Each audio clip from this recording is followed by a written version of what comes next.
بسم الله الرحمن الرحيم. السلام عليكم ورحمة الله وبركاته. English Grade 12 Unit 2 Questions and Answers. What were the two main functions of the first Constituent Assembly of Pakistan as mentioned by Muhammad Ali Jinnah in his speech? Pakistan کی پہلی دستورساز اسمبلی کی دو اہم کیا تھے جن کا ذکر محمد علی جناح نے اپنی تقریر میں کیا تھا. The first function was to frame the future constitution of Pakistan. پہلا کام یہ تھا کہ پاکستان کے لیے پاکستانی آئین بنانا تھا، مستقبل کا آئین. The second function was to act as a full and complete sovereign body as the federal legislature of Pakistan. اور دوسرا کام یہ تھا کہ وہ ایک مکمل طور پر با اختیار ادارے کے طور پر کام کرے فیڈرل لیجسلیچر آف پاکستان کے لیے. کوشچن 2 ہے what is the unprecedented cyclonic revolution which Quaid Azam has talked about in his speech. Why did he call it unprecedented?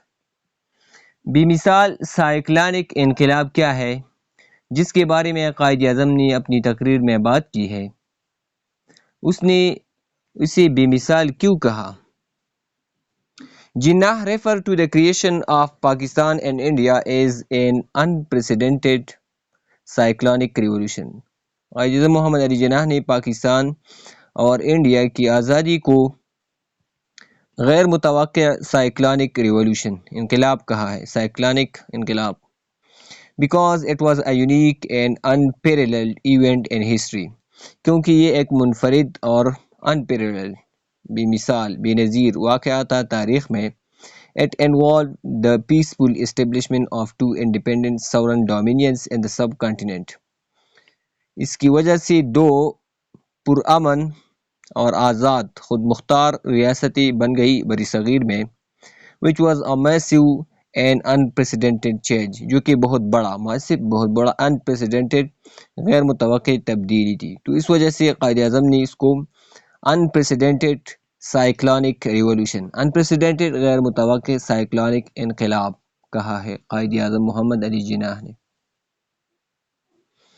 Question 3 ہے How did Quaid Azam Muhammad Ali Jinnah express his feelings about bribery, corruption, nepotism and jobbery? محمد علی جناح نے رشوت ستانی، bribery رشوت ستانی رشوت خوری، بدعنوانی corruption بدعنوانی، nepotism اقربا پروری، اینڈ جابری کے بارے میں کیا کہا ہے؟ برابری corruption nepotism. Jinnah express strong disapproval of برابری اینڈ کرپشن. قائد اعظم نے اپنے اسٹرانگ ڈس اپروول دیا ہے، نامنظور کیا ہے برائبری اور کرپشن کو. calling them poisons ان کو زہر کہا ہے. that needed to be eradicated جس کو ختم کرنے کی ضرورت ہے. with an iron hand مضبوطی کے ساتھ. he also condemned black marketing اس نے بلیک مارکیٹنگ کو بھی کنڈیم کیا ہے. and nepotism اور نیپوٹزم اقربا پروری کو. urging the assembly to take adequate measures to tackle these issues اور اسمبلی پر یہ زور دیا ہے کہ وہ کافی میجر کرے ٹو ٹیکل دیز ایشوز کہ وہ احتیاط اٹھائے ان مسائل کو حل کرنے کے لیے.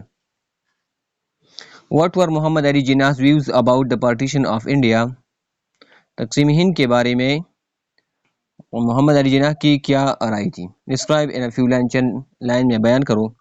جناح believed that the partition was necessary جناح یہ یقین رکھتا تھا کہ علیحدگی ضروری ہے، علیحدگی ضروری تھا. due to their distinct identities distinct امتیازی آئیڈینٹیٹیز کی وجہ سے شخصیات کی وجہ سے and interest of Hindus and Muslims اور مسلمز کے پہچان اور ہندو اور مسلم کی انٹرسٹ دلچسپی ہو کی وجہ سے کہ ایک دوسرے سے مختلف ہیں، ڈسٹنکٹ ہیں، آئیڈینٹیز. ہی argued that یہ ارگو کرتا تھا United India would not have worked کہ متحدہ ہندوستان یہ نہیں چل سکتا. and that the creation of Pakistan was essential اور یہ کہ پاکستان کی آزادی یا تخلیق ضروری تھا for the protection and development of Muslims مسلمانوں کی ترقی اور حفاظت کے لیے. پروٹیکشن، حفاظت، ڈیولپمنٹ، ترقی کے لیے یہ ضروری تھا. What in the eyes of the Qaid was the biggest hindrance in the way of India to attain freedom from foreign occupation. قائد کی نظر میں غیر ملکی قبضے سے آزادی حاصل کرنے میں ہندوستان کی راہ میں سب سے بڑی رکاوٹ کیا تھی؟ ہنڈرنس، رکاوٹ.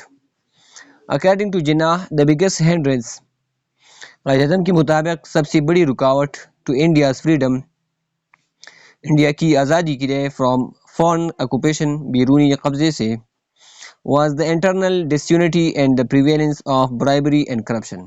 وہ انٹرنل اندرونی نااتفاقی تھی and the prevalence اور راج ہونا اور bribery and corruption، برائبری اور کرپشن کی وجہ سے، رشوت خوری کی وجہ سے. He believed وہ یقین رکھتا تھا that these issues prevented India from achieving independence earlier. وہ یقین رکھتا تھا کہ یہ ان مسائل کی وجہ سے انڈیا کو روکا تھا فرام اچیونگ انڈیپینڈنس ارلیئر، جلدی آزادی حاصل کرنے کی وجہ سے آزادی لیٹ ہو گئی. Describe Quaid Azam views about the minorities as expressed in his address to the first constituent assembly. اقلیتوں کے بارے میں قائد اعظم کے خیالات کو بیان کریں جیسا کہ پہلی دستور اسمبلی سے خطاب میں بیان کیا گیا تھا. جناح emphasized that all citizens، جناح نے زور دیا تھا کہ تمام شہری regardless of their religion، ان کے مذہب کے لحاظ سے regardless ان کا would be equal in the eyes of the state، وہ equal ایک جیسے ہوں گے in the eyes of the state، ریاست میں سب لوگ ایک جیسے ہوں گے خواہ جس بھی مذہب سے تعلق رہے ہو. He assured that، اس نے یقین دلایا کہ minorities would have their rights and freedoms protected، کہ اقلیتوں کے اپنے حقوق ہوں گے اور ان کی آزادی کی حفاظت کی جائے گی. and that religion would not be a matter of the state، اور یہ کہ ریلیجن، مذہب، اس کا ریاست سے کوئی لینا دینا نہیں ہوگا. What kind of freedom did Muhammad Ali Jinnah envision for the people of Pakistan in general؟ محمد علی جناح نے عام طور پر پاکستانی عوام کے لیے کس قسم کی آزادی کا تصور کیا تھا؟ جناح نے تصور کیا تھا Pakistan where there would be religious freedom، جہاں پر مذہبی آزادی ہوگی، rule of law، قانون کی بالادستی، and equality for all citizens، اور تمام شہریوں کے لیے یکسانیت ہوگی. He wanted an inclusive and impartial government، ایک انکلوسیو، جامع اور impartial غیر جانبدار حکومت چاہتا تھا that would ensure justice and fair play، جس میں انصاف ہوگا. What did Muhammad Ali Jinnah mean by Hindus would cease to be Hindus and Muslims would cease to be Muslims؟ محمد علی جناح کا کیا مطلب تھا کہ ہندو ہندو نہیں رہیں گے اور مسلمان مسلمان نہیں رہیں گے؟ جناح کا مطلب یہ تھا in the political sense، سیاسی نقطہ نظر سے citizen would not be identified by their religion، کہ شہریوں کو ان کی مذہب سے نہیں پہچانا جائے گا but by their status as equal citizens of the state، لیکن ان کی اس درجے سے کہ وہ ایک جیسے شہری ہوں گے ایک ریاست کی. This statement emphasized، یہ بیان زور دیتا ہے the separation of religion، مذہب کی علیحدگی from the affairs of the state، ریاست کے معاملات سے. After reading this important speech of Qaid Azam Muhammad Ali Jinnah, what do you think was his vision of Pakistan؟ Quaid Azam محمد علی جناح کی اس اہم تقریر کو پڑھنے کے بعد آپ کا کیا خیال ہے ان کا پاکستان کا ویژن کیا تھا؟ Jinnah's vision for Pakistan was of a modern, democratic and inclusive state where all citizens regardless of their جناح کا تصور یہ تھا پاکستان کے لیے کہ ایک ماڈرن، جدید، نیا، ڈیموکریٹک، جمہوری اینڈ انکلوسیو اسٹیٹ ہو، مجموعی جامع ویئر آل سٹیزن، جہاں پر تمام شہری ریگارڈلیس آف دیئر ان کے مذہب کے قطع نظر would have equal rights، ان کے ایک جیسے حقوق ہوں گے and opportunities اور مواقع. He wanted Pakistan to be a place of justice، وہ چاہتا تھا کہ پاکستان جسٹس، انصاف کا ایک جگہ ہو، equality مساوات کا، and religious freedom اور مذہبی آزادی کا. Read the last paragraph of this speech and state what were the guiding principles of Quaid Azam Muhammad Ali Jinnah. Also elaborate on the significance of these principles. اس تقریر کا آخری پیراگراف پڑھے اور بتائے کہ قائد اعظم محمد علی جناح کے رہنما اصول کیا تھے، نیز ان اصولوں کی اہمیت کو بھی واضح کریں. جناح stated that his guiding principles would be justice and complete impartiality.